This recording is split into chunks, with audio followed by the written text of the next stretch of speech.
Oh, okay. Maybe I. All right. Hello, folks. Forgot to push a button. So, this is John, the firearms instructor. We appreciate you being here this evening. If you don't know who I am, my name is John Johnson. I'm the owner and operator of a firearms training facility in beautiful Cape Coral, Florida, where we specialize in you. We have specialized in the first time shooters.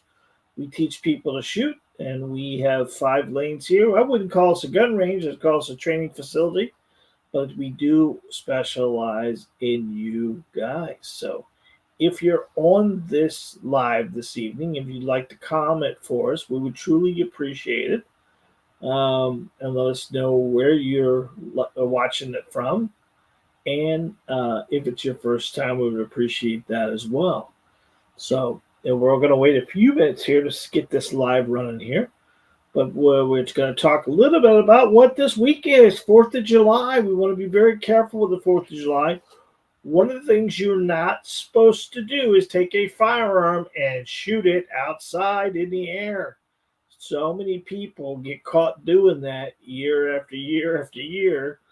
A firearm is never supposed to be shot in the air because it goes up, it's going to come down. We want to be careful with that. So obviously, we want to be very careful with that. I want you guys to be very careful with the sparklers and the fireworks and all that stuff that can catch a place on fire pretty quick here. So you want to be careful. You want to keep all your fingers and toes. One of the things about fireworks, they do blow up after a while. So we have the last week of our accuracy challenge. If you've been with us for a little bit, you have followed the 4 weeks. The first week was grip and stance. Second week was trigger and sight picture. Third week was giving you some drills to help you understand what you were doing. And fourth week is some advanced stuff that we're going to talk about this evening. And we can't really do advanced stuff until we physically get our overall ability good. But, it is part of the things you need to learn. And then the fourth week really is about your accuracy challenge as well. You want to redo your physical accuracy test that we did. Papa Weasel, thank you very much for checking in. You're early this week, buddy. What's going on? That's pretty good, bud. Right off the pop. That was good, bud. You normally come right at the end, so that's good to see you, pal. You want to make sure that you finalize your test to make sure your accuracy.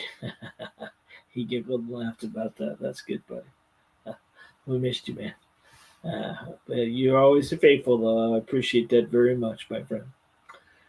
All right, so as it goes, last week we tried to do the live for marathon, and it didn't work out very well. We didn't have the service. I didn't think anything about that. I assumed my hotspot would work just fine, but we were pretty much on our own out there. So, needless to say, let's go ahead and get this thing started. All right. All right, so this week in the 30-day handgun accuracy challenge, it's advanced techniques. And the advanced techniques are not too advanced, but there are a few things you probably won't be able to do at every range that you're at. You may have to book a few training classes to get some of this done, but this is things that I think you need to work on as a person with home defense or out and about challenges. So again, we're going to briefly talk about how the challenge goes, and then we're going to give you these advanced techniques. All right. So let's go ahead and talk about what this fourth week is. Fourth week is your final week of working on some fundamentals, getting you there. You should be each week going to the range and working on becoming better each time you leave the range with a little bit more confidence and consistency with a handgun. We didn't need anything special for this. We actually just needed the willingness to learn and become better. And that's basically what you guys have been doing, following each week. Fourth week is advanced techniques. These are not all in one thing, but I've done videos of most of these, which I'll show you on our a picture of each video and what the technique is.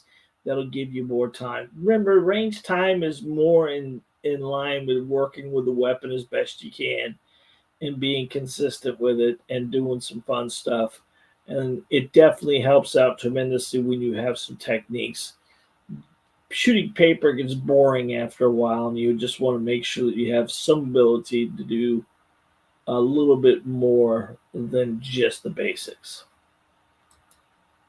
So now this one here, like I talked to you before, there's going to be a few that we really just can't do all the time with everybody. But shooting from different positions, this is a great thing to dry fire from too. You've got this young lady here kneeling. She looks like she's in the desert somewhere. But you can get on one knee, two knees. You can shoot from prone. You can shoot from your back. I mean, there are a lot of different ways you can work the weapon. Obviously, most range aren't going to allow this. You most likely are going to have to find you someplace that allows some tactical training of some kind or another.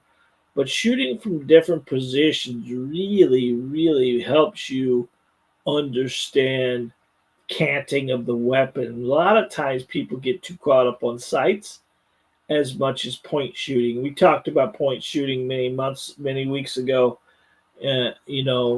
Defensive accuracy is a lot different than bullseye accuracy. And I don't want you guys to get caught up on bullseyes. I want you to get caught up on the defensive point of it and being comfortable with it and shooting on a regular basis. And just the sights, remember, the sights on a weapon are there for your convenience. They're only there for you to feel comfortable. You don't need those sights to shoot a pistol correctly. You just have to have control and confidence. And the control and confidence will definitely let you do it. But shooting from different positions is multiple. There's shooting from a table. I mean, if you've never done that, I did an IDPA tournament a while back. It's been in 2 years, maybe 2.5 years. And one of the stages they had was imaginary restaurant. Your back's against the wall. You see a bad guy comes in. You've got to get yourself out of the table, below the table, and shoot the bad guy from a kneeling position. It was somewhat unique because of the way they had it set up. They allowed us to flip the table, which was a lot easier for some guys because at that point in time they could use the table edge to be more accurate with a pistol. So try to shoot from different positions as much as possible. If you can't get to a range to do this, you can always dry fire from these positions, and that'll definitely help as well. A lot of times, just racking the slide or doing anything in an awkward angle is going to be unique. Using your holster and rolling on it and doing different stuff. If you haven't tried these different positions, you don't know what the challenges are going to become until you do it. We had 2 years ago, maybe 3 years ago, had an all-women's class. And the young lady had brought her carry purse. And she said, well, I need you to help me figure out how I'm going to draw from this purse. And I said, well, sweetheart, I don't know how you're going to draw from that purse because I don't know how I would draw from that purse. So I actually spent some time with the ladies working with that purse and drawing from it to figure out what's the quickest and fastest and unique way that we can draw from it, be prepared. Because most of those carry purses have some kind of zipper or some kind of opening or flap that we need to open to get to our firearm. Now, obviously, we didn't shoot through the purse, which you could do that with a revolver. You can't do that with a semi-automatic. But the idea was the more time you spend using your weapon in these different positions. So that weekend, we ran that purse all weekend. All the girls got to use it, which was a pretty cool technique. And majority of the time, they found out at the end of the week, what do you think? Should you carry in your purse? And about 80% of them said, absolutely not. It's just too cumbersome, too slow, and we can't accurately get the weapon out in a timely manner, and engage. Now, we're at the range with no real stress or pressure on you, but it's still hard to get the thing out of there. And remember, if we don't stage the weapon properly, we're not going to have time to get it out in a high stress situation. You're always in a high adrenaline dump. You're going to drop back to your weakest training. So every time you do anything with a weapon, you need to work with the thought of, can I do this in a high stress situation? And there's no real way to test yourself with high stress situation, but real high stress. We need to talk about stress. We can talk about driving down the road, you're in your neighborhood, guy pulls out of his driveway, you barely missed the car. How's your heart beating? Boom, boom, boom, boom, boom, boom, boom, boom, boom, boom, boom, right? Well, let's change that up. You're driving down the driveway, you're pulling up to the road, and a little kid comes out in a tricycle. Now, is your heart going to be beating a little different in that scenario? 100%. There's the high stress we're talking about. We got to put ourselves into. I'm going to give you some techniques here in a little bit in regards to doing some high stress stuff. But technically, there's no real answer for that until you're in it, because the adrenaline dump affects people whole differently in a lot of ways, and you just got to get your point. So try some different shooting positions if you can. It'll definitely make a difference on how you feel and what confidence you have in certain scenarios. All right. That's technique number one. Technique number two is shooting with your wrong hand. Now, why would you do this? Why would you do this? Because you need to practice it. God forbid you took a shot in your dominant hand. You need to be able to take that and shoot it with your non-dominant hand. That's racking the slide, that's loading the magazine, that's doing all that stuff that you take for granted right now with your non-dominant hand. Go ahead, tuck that dominant hand in your pocket and try to start shooting weak-handed as much as possible. You may even have to use your weak eye because your dominant eye may not like the way that goes. So shooting weak-handed, now I got the opportunity to help a guy who had lost his arm. He lost his right arm in a construction accident. And he came to me 7 months after the accident, was truly a right-handed guy, had a 40 caliber weapon, a 40 caliber Glock, and came to me to help me figure him out, being left-handed now, how to rack it, how to shoot it. Now, the Glocks are a lot easier to table rack. Table racking means, if you look at a Glock's trigger, the Glock's sight system is flat.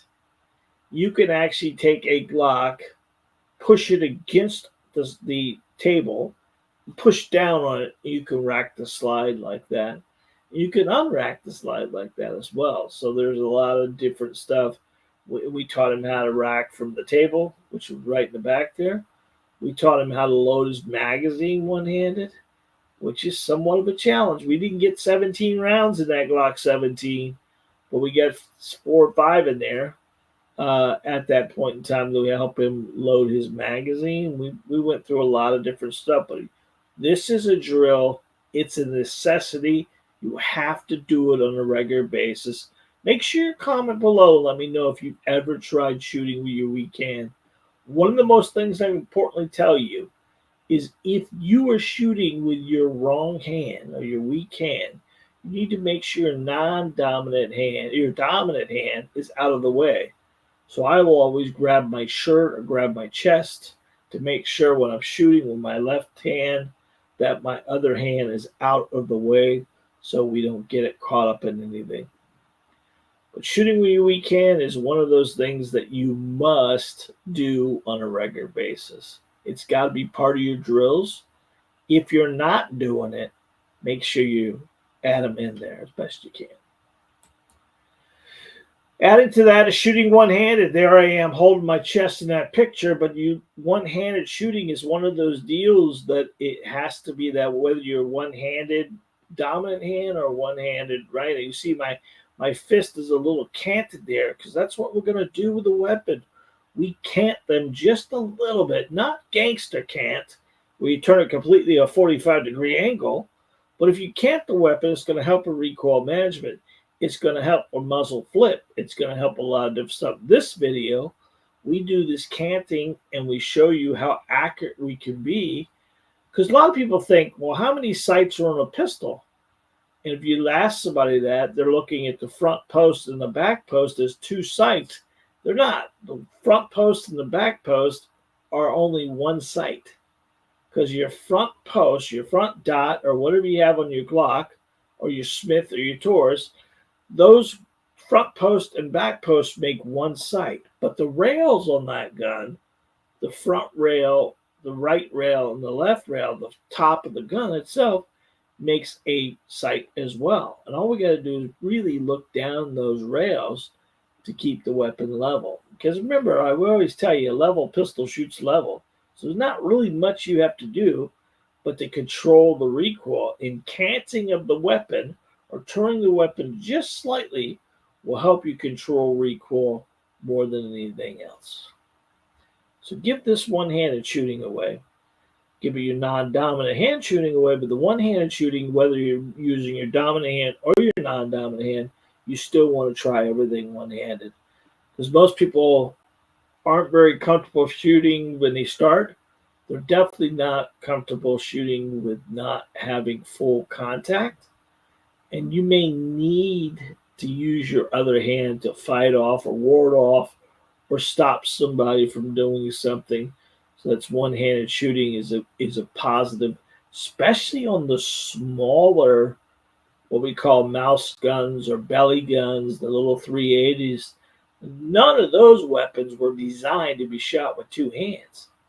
The 380 Max and the Ruger Max and the the Smith & Wesson Bodyguard 380, the Kel-Tec, all those small, the Diamondbacks, all the small 380 weapons that's got that 2.75-inch barrel are all meant to be shot one-handed. They're never meant to be shot with both hands on them because even the smallest hand guy like myself, there isn't enough room on that pistol to get both hands on the weapon.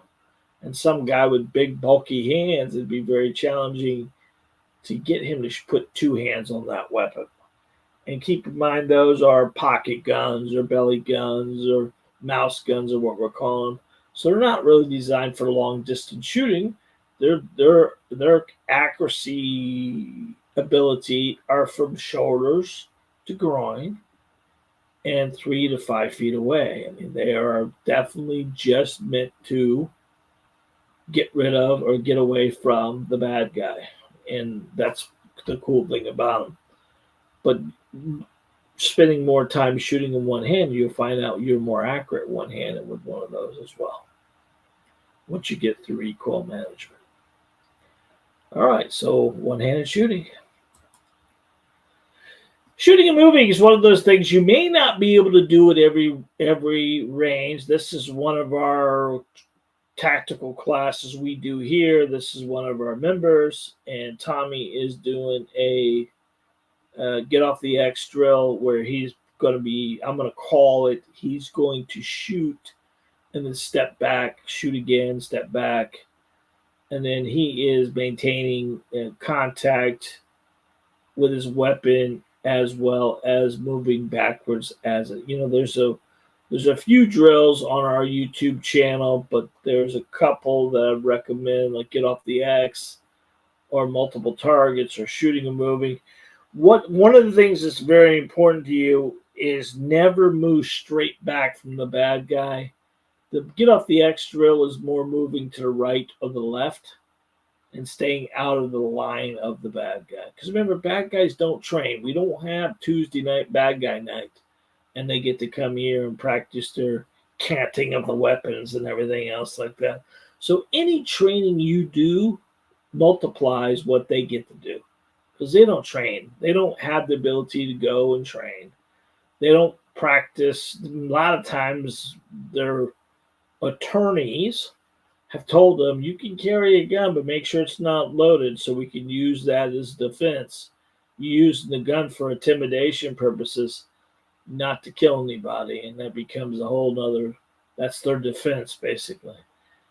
Trust me, your scenario is to be better than them in any training class you take or any time at the range you take betters you than them. But shooting and moving, these are things we need to work on as much as possible. Getting off the X, shooting and moving forward, moving backwards. It's the same thing with a hardly ever are we moving towards the bad guy. We're always moving away from the bad guy. One of the great ones on my video links there is the 21-foot rule. 21-foot rule was put into the academy many, many years ago that gave the police officers the 21-foot barrier. Every inch after 21 foot gave the officer an extra second. Anything under 21 foot and in towards the bad guy, they could get to you before you could get to them. And this has to do with edge weapons. This has to do with knives and ice picks and shanks and anything else like that, because they could stab you 6 times before you could even identify them. But that's why when you watch all these videos and the YouTube channels and about cops and everything else, they're always backing away from the assailant, not going towards the assailant to give them that extra time and space they need. Remember, they have to identify a threat, make a decision, and engage in 1.2 seconds. Guess what? It can't be done. It can't be done. Now put yourself in a high-stress situation. Unless you work at it very carefully, or we pass a law that makes all bad guys wear pink shirts, we're never going to know who the bad guy is until it happens. Now, then we got to identify a threat, make a decision, and engage in a short period of time. So we need to really, really work at it because adrenaline is a bear. When you get an adrenaline dump like that, it is nasty. It doesn't go away very quickly, and it causes your body to dump all its energy into your 1 or 2 things.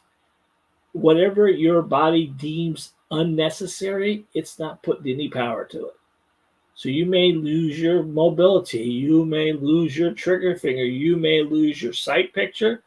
You get into this tunnel vision thing where everything goes blurry except what you're identifying. And then at that point in time, hopefully, it hasn't dumped your trigger finger and it hasn't dumped your sight picture and your sight alignment. But most of the time, it's all when you ask the cops and they get in a scenario where they've had to get in their shooting position, they don't even know how many rounds they've shot, what they've shot, or how they've shot. And all that stuff it all blurs up together. I want you to think about last time you were in a car accident. How fast did the car accident happen, and how slow did it seem like it happened while you were in it? And if you go back to look at any accidents at all, they seem to go like in slow motion until it's over. And then after it's over, then it seems so quick. But you can identify a lot of different stuff. That's those adrenaline things we need to work on. I think I talked about this a couple weeks ago. You really want to know what's going to happen to you in a high-stress situation. Get your hands wet, put them in some kind of icy water, and just simply try to load a magazine or simply try to rack a slide. If you have any, this is what I talk about people all the time. Lady was in today. She had a revolver. She could shoot it, but she wasn't really, really happy about it. She wasn't really getting a good trigger engagement. She had a semi-automatic 380 that she could not rack the slide. She could, but it took her an awful lot. And I said, in a high-stress situation, you're not going to be able to pull that trigger on that revolver, and you're definitely not going to be able to pull the trigger on that 380 because you can barely do it in non-high-stress situation. The challenge with revolvers or the trigger engagement is about 10 pounds. And most of the senior women who are told you got to buy a revolver because it's the safest thing for a woman, that's bullshit. That ain't real. Woman, she bought a EZ Smith and Wesson EZ today, traded in her revolver, and she was shooting quarters back there with it. I mean, that's how good the EZ is as far as a weapon, and that's how good she can be when she's calm. She can rack the slide, she can pull the trigger, she can load the magazine. These are all positive things. So she can get to a point where she's confident. I know I get on those tangents. I apologize, guys, but it is a passion of mine. So shooting moving, this could be as easy as you dry firing when trying to back up away from a bad guy. What'd you get? Strawberry banana. Strawberry banana.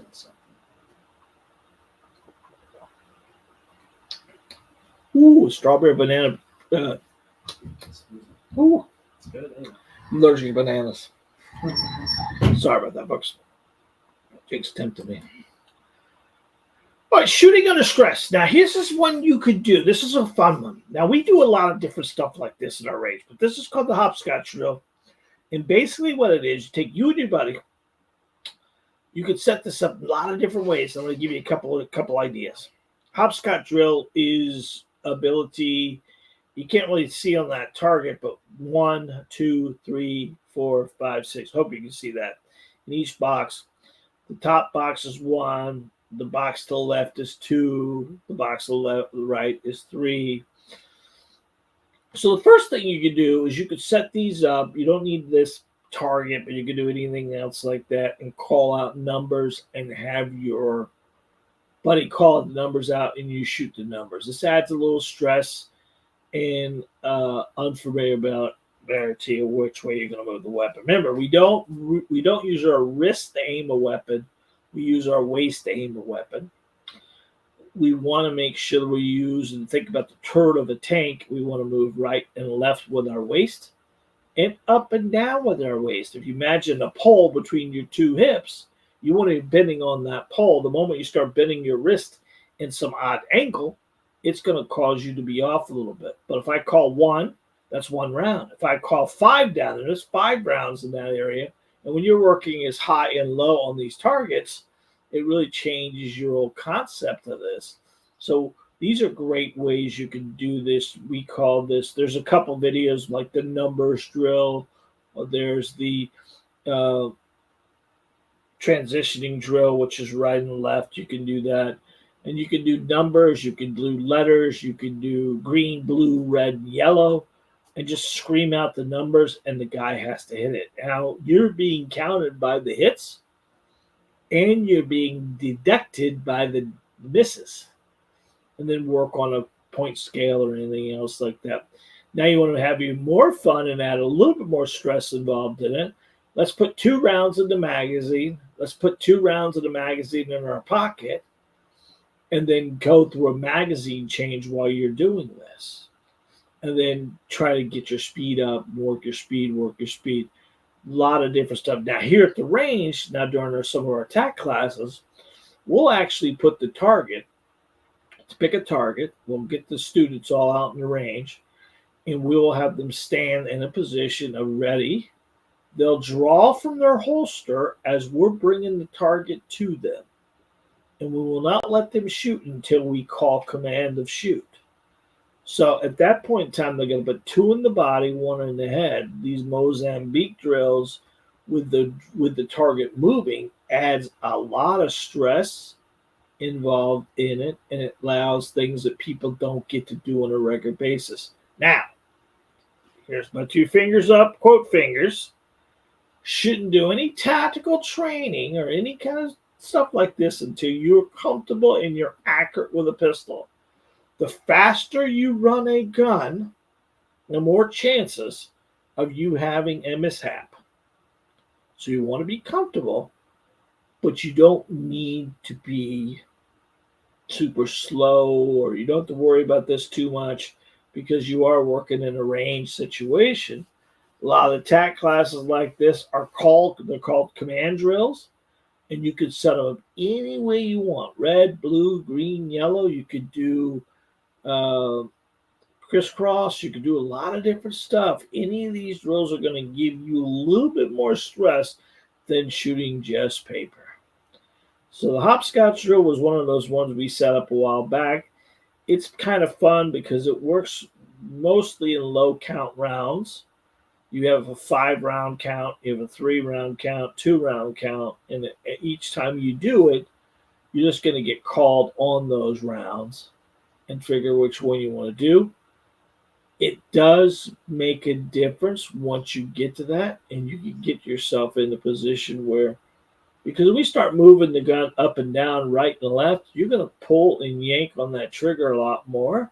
We have to be consistent on trigger engagement, because the trigger engagement, we talked about this many times. When you pull a trigger, you pull a gun. When you press a trigger, you keep the gun level.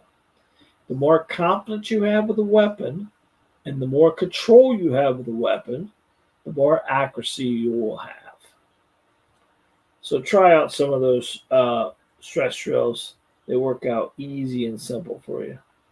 And you'll really see the difference on how your heart rate is when someone's calling a command. Those command drills are a fun way to do it. Gives you ability.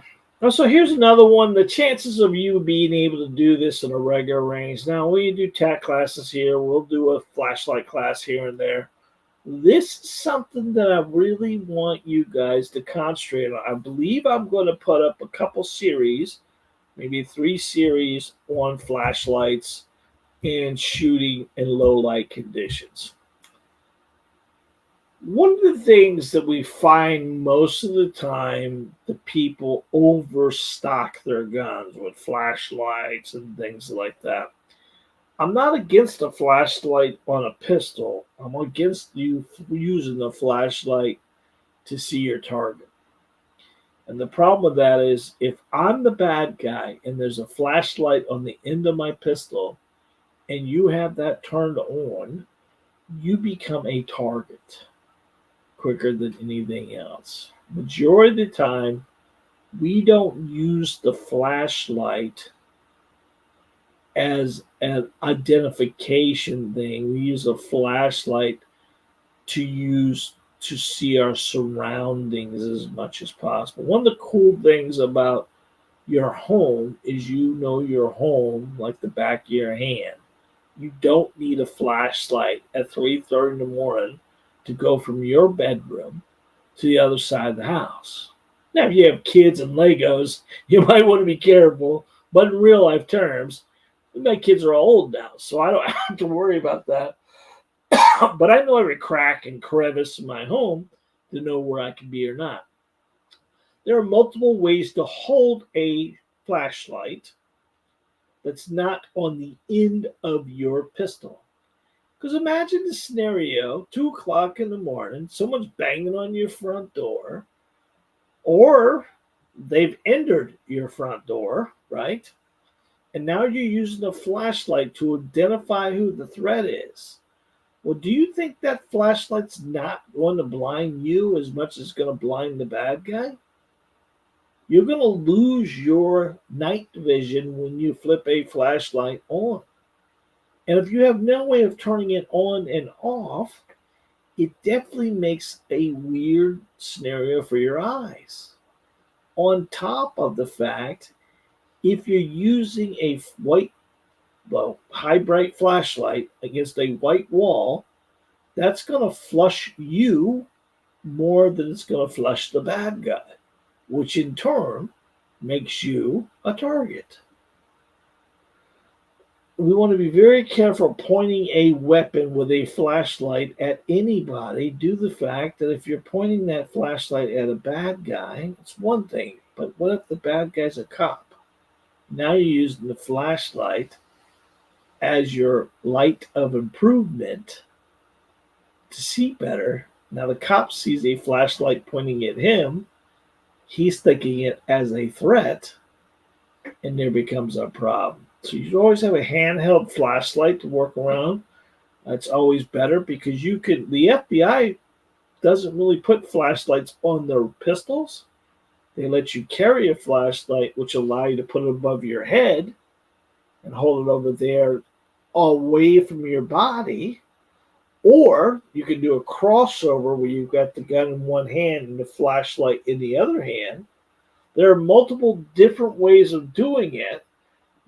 The video we're going to be doing is showing you this, but you can't really practice low light at the range unless, like for us, we have training classes like that, and some of our members can actually come here once they've done training classes, and we can shut the lights down for a little bit of people. We've done that for the Fort Myers Police Department.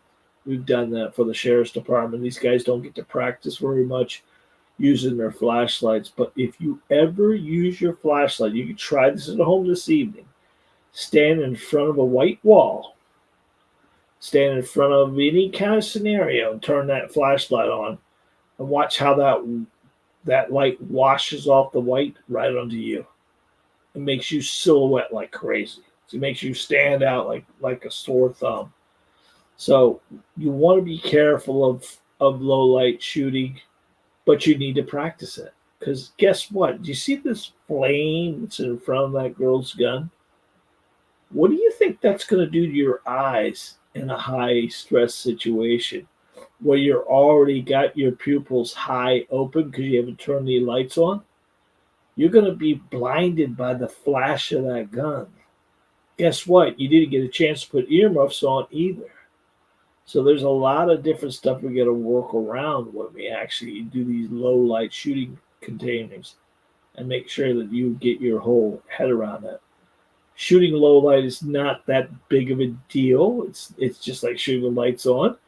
It's just we got to be careful of porting of guns. If you port the weapon, those flames are going to be in front of your face now, where that's out in front of that gun. That's a good picture. That's why you use this picture, because that flash right there, guess what you're going to be seeing for about 20 minutes? That light, that little burn of that light in your eyes. So it's going to cause you to have a little bit more night vision problems. You're going to definitely lose your night vision when you shoot a pistol in the low light conditions. All right, but that's a good drill to try. Low lights. All right, multiple targets, shooting and moving. This is one of those things that you need to practice as much as possible, because if you kind of think about multiple target threats, there's normally one of them that's got something more that you would consider a threat than the other person, right? If you're standing there, one's got a chain, one's got a baseball bat, and one's got an AR-15. Now, obviously, the AR-15 at any distance is going to be more accurate than you'll ever be with a handgun. But in that scenario, who's your biggest threat at that point in time? The guy with the AR. Same scenario, pistol, knife, or baseball bat. Being able to take the targets out in your method of knowledge of which one you think is the biggest threat. Now, the biggest threat could be the closest one to you or the furthest one away from you. And these are ways you can test these drills out. And when you begin to move, remember, we don't move with our arms, we move with our waist. And as we move with our waist, we're going to go pull right, left, middle. Now, to add some stress to this, your partner can call who you need to shoot first. And it's very easy to identify the targets. These are yellow, yellow, yellow, yellow, red. But we could always put ABC on here and be calling that, allowing the person to shoot. And keep in mind, when you go in these high-stress situations, we're not talking about shooting a pin off a fence. We're talking about vital triangles, 8.5 by 11 piece of paper. Make sure that you're in that paper as much as possible. But shooting and moving gives you the ability, shooting and moving as well as multiple targets can give you the ability to have just a little different than boring shooting just paper. So this is a great thing because it gives you the opportunity to pump, pump, pump. Look at me winking there. That's a bad picture of me. I don't know why my eyes closed there. You know what that was? I did that right after I got my glasses. And one of the people go, I thought you told us to shoot with both eyes open. Now, obviously, you should shoot with both eyes open, due to the fact that in high stress situation, you are not going to be winking or pop-eyeing at your home. You're going to be having both eyes wide open and engaging the target. But if you close an eye, your accuracy is going to weigh a little bit, and your vision is going to weigh because now not only are you, if you think about 180, basically, you're going to lose half of that when you close an eye. Because if you open both eyes and put your hands out in front of you and put your thumbs up and wiggle them, you almost can see the length of your arm out there with the finger wiggling without looking at it. So now you're going to get all the way from right to left, all the way in front of you. Now, if you close an eye and wiggle your thumb to your left side, you don't see it at all. So that's going to lose your advantage there. So we want to have both eyes open as best we can. Not the easiest thing to get you started to learn how to do, but there are some tricks about that you can get you to become more ability to keep both eyes open. I know I had to when I got these glasses last August. I had to physically learn how to reshoot my weapons and keep my eye open because my vision was so much better. I didn't even realize that I was closing my eye until one of these videos, the guy mentioned, "Hey, why are you closing an eye? You're telling us to don't close an eye." And then all of a sudden we got the, John told me, "Oh, you've been closing your eye for a couple of weeks now since you got your glasses." So this is probably one of the videos that I did there. But multiple targets, a good drill. All right, dry fire drills. These are things you can do anywhere. Obviously, what I recommend is you make sure that you only have the weapon, no bullets, no rounds, nothing else in the room, and really work on. This is the penny drill we call this. This is actually putting. You could do this. You could put a penny on there. You get a casing on there.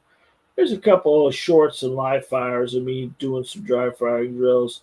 The advanced drills, we talk about this is when you're using your back, on your back, dry firing, or kneeling and dry firing. All the little things you got to do to get yourself maybe trying to rack the slide by using your knee instead of your hand. There are a lot of different things you can do, but the dry firing is just as important as live firing. I've told you this multiple times. You got to make sure that you confuse your brain as much as possible due to the fact that if every time you touch the gun's banging and recoiling, and internally the monster inside you is freaking out every time you shoot. So if you can confuse it by dry firing, it's going to help tremendously. This gun doesn't fire every time we touch it, and that becomes so much easier for us to get through this than just pulling the trigger, because anticipation causes recoil management, flinching causes recoil management, trying to overcompensate for recoil will cause that as well. But this is cool. If you get an opportunity, you try this one as much as possible. This is putting a penny. This doesn't work on every gun. This works on Glocks and some Smiths. You have to have a flat front post. But if you get a flat front post that a penny will sit on, or a dime or a quarter will sit on, you can put this on, put the gun out in front of you, and slowly engage the trigger to hear it click. If it clicks and that penny doesn't wobble or fall off, well, that's a perfect trigger engagement. But more than likely, it's about getting it up to that point. Now, I've done this drill multiple times. As we get older, we get a little more shaky. It's according to what kind of coffee we had for the day. But this is a great drill to help you get yourself in a position of a press versus a pull. Okay. All right, so we want to make sure you guys do your final accuracy test. Now, remember, we talked about this before. This is getting you out there, putting 5 rounds in, and doing your drill test at the distance you had your problem with. Remember, I had mine at 25. Well, furthest out, and I was pulling a lot to the left. So tomorrow I'm going to do my video, my final accuracy challenge, and see how I increased my accuracy by doing all these little things we did, working on trigger engagement, working on fundamentals, getting the weapon over my dominant eye, slowly pressing the trigger, now pulling the trigger, and be working and working and working. Our job, really, guys, is to continuously upgrade or improve our accuracy each week. You need to shoot as many rounds as it takes for you to be comfortable, but not too many rounds that you fatigue yourself. Now, what's that round count look like? Who knows? It ain't 300, that's too many. It ain't 50, that's too little. But somewhere in between is where you need to be. I'd highly recommend you stay underneath 100 rounds each time you come to the range. You could do many, many drills, work on many, many fundamentals, work on each time. And every time you shoot the pistol, you now know the science that is going to make you more accurate. If you put too much finger in the gun and you're right-handed, we know by what we've seen this couple weeks, I've got too much finger in this gun and it's going to go to the left. If I'm pulling the trigger, it's going to be down. If I'm pulling and anticipating, it's going to be low and left. If you're left-handed and you're pulling and anticipating, it's going to be low right. If they're high in the target, you're only focusing on your front post and not your back post. There's so many different. If you are shooting and all your rounds are to the right and you're a right-handed student, you're over squeezing with your right hand. All your power, all your strength, and all your control comes from your left hand if you're right-handed, and vice versa if you're left-handed. Remember, think about it. The 3 fingers on your dominant hand are the only thing holding on to that pistol. Your trigger finger does not grip the pistol. Your thumbs are along for the ride. So mathematically, if the 3 fingers are on the right hand, the 4 fingers are on the left hand, the 4 fingers are gripping the pistol, and the 3 fingers are holding on to the pistol. The more we level the pistol out, if you take a firearm and you hold it in your hand, guys, and you squeeze it really hard with that hand, that firearm does not roll to the left, it rolls to the right if you're right-handed, and vice versa if you're left-handed. What balances the weapon out is the 2 together. Our foundation of shooting starts at the feet and goes all the way to the gun. And from the gun, all the way back to the feet. That's our foundation. And we manipulate the pistol with only a couple of things: over torquing, over squeezing, pulling the trigger, not pressing the trigger, looking through the weapon and not over the weapon. A lot of people dip their head to bring your head to the gun instead of taking the gun to your eye. Remember that horizontal and vertical plane. What's our horizontal plane? Our horizontal plane is our dominant eyes. That area between your eyes is your horizontal plane. Where's the weapon need to be? On the horizontal plane. And where does it actually be? It's got to be over your dominant eye. If you're right-handed, left eye dominant, well, guess what? It's got to be over your left side. If you're right-handed, right eye dominant, it's got to be your right side. And that's common for most. Large percentage of lefties are not left eye dominant. They're they're left-handed, but right-eye dominant. And what has to happen in those odd situations is we need to marry the weapon and the eye together. And the true way to do this is to turn the chin to the opposite to the way you're shooting. So if I'm right-handed, I want to turn my chin to the right. If I'm left-handed, I want to turn my chin to the left. Not my head. We don't move our head that way. We move our chin. If I take my hand and I just take my chin and I move it just a little bit, I'm moving my eye when I do that. If I just cant my head like an Indian, right? I'm canting my head like in the Indian movies, right? Oh, that right there doesn't move your eye.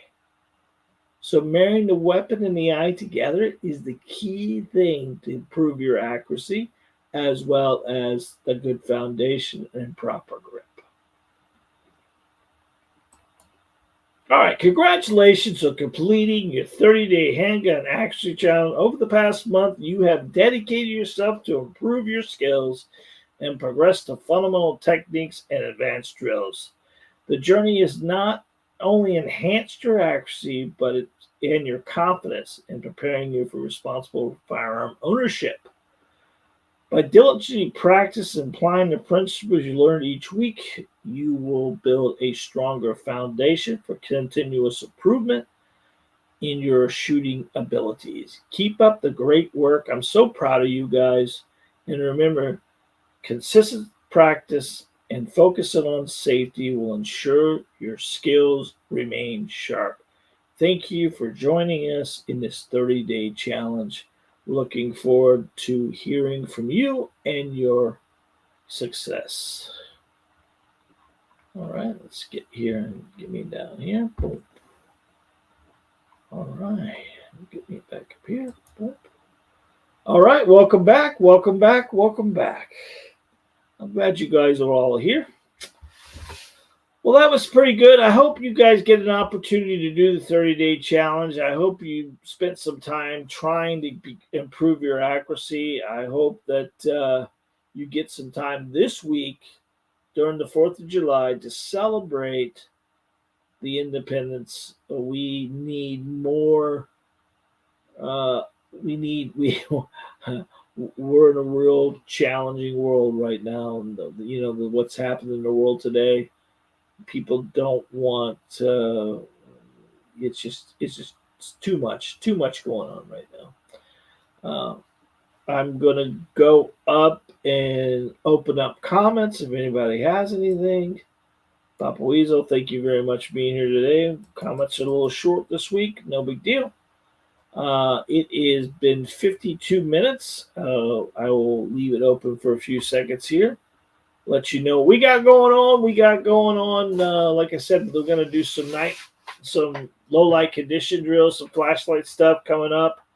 We've got a couple different long videos we're doing on some of that stuff.